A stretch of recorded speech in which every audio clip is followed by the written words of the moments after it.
Yes or no, do you think that massacre was a fabulous achievement that happened under our watch? That is a ridiculous question, and I will Yes not or no? No. I will sorry, take, Mr. I will Chairman, take but that as a yes. I am not going to respond to that kind of personal attack, which is not a question.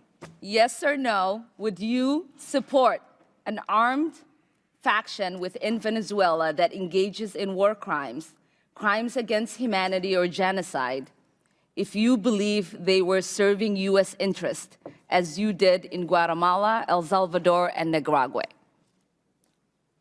I am not going to respond to that question. I'm sorry. I don't think this entire line of questioning is meant to be real questions, and so I will not reply. So picture this. Congress is moving along, things seem calm, and then, boom, Elliott Abrams walks in like he's been waiting years for this moment. He's locked in, laser-focused, and absolutely done playing nice. And Ilhan Omar, she steps into this exchange expecting a routine back and forth, but oh and oh. What she gets instead is a political ambush she did not see coming. Abrams fires off his response like a missile, calling out her framing, challenging every angle, and refusing to let a single statement slide. Ms. Omar. Thank you, Chairman. Thank you all for being here, and thank you for your testimonies. Mr. Adams, in 1991, you pleaded guilty to 2 counts of withholding information from Congress regarding your involvement in the Iran-Contra affair, for which you were later pardoned by President George H.W. Bush. I fail to understand why members of this committee or the American people should find any testimony that you give today to be truthful. If I can respond to that. It wasn't a question. On February, that was not a question. That was I reserve the right to my time. It is not right. That was not a question. question. Committee can attack on February 8th, who is not permitted to reply. That was not a question. Thank you for your participation. On February 8th, 1982, you testified before the Senate Foreign Relations Committee about U.S. policy in El Salvador. In that hearing, you dismissed as communist propaganda report about the massacre of El Mozote, in which more than 800 civilians, including children as young as 2 years old, were brutally murdered by U.S.-trained troops. During that massacre, some of those troops bragged about raping a 12-year-old girl before they killed them. Girls before they killed them.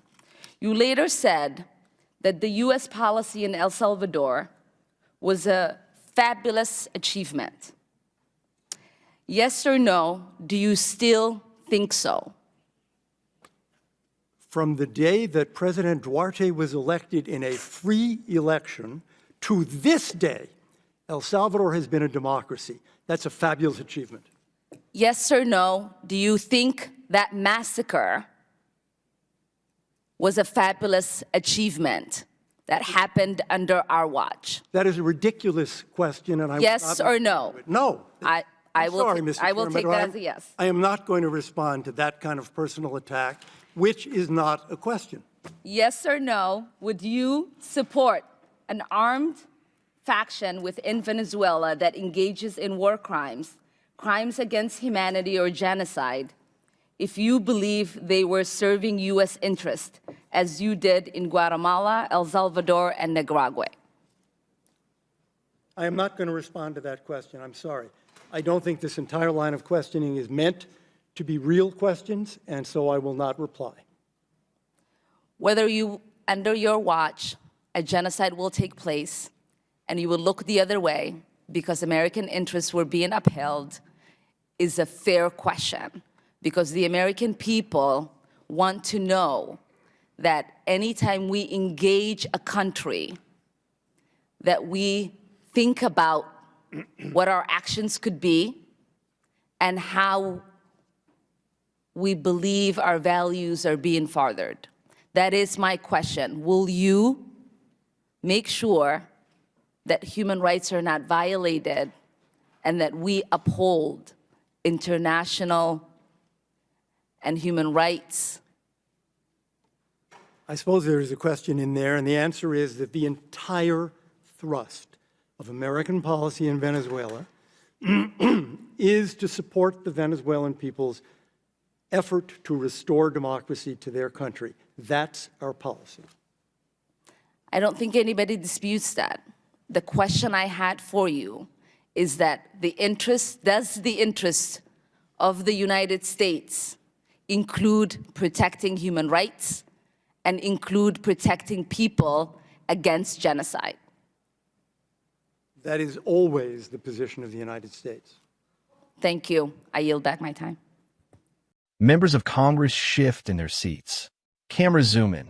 Because Abrams isn't answering, he's going on the offensive.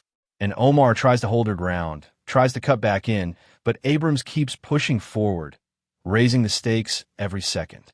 It turns into a verbal showdown, back-to-back jabs, interruptions, sharp pushbacks. At one point, the room hits that dead silence moment.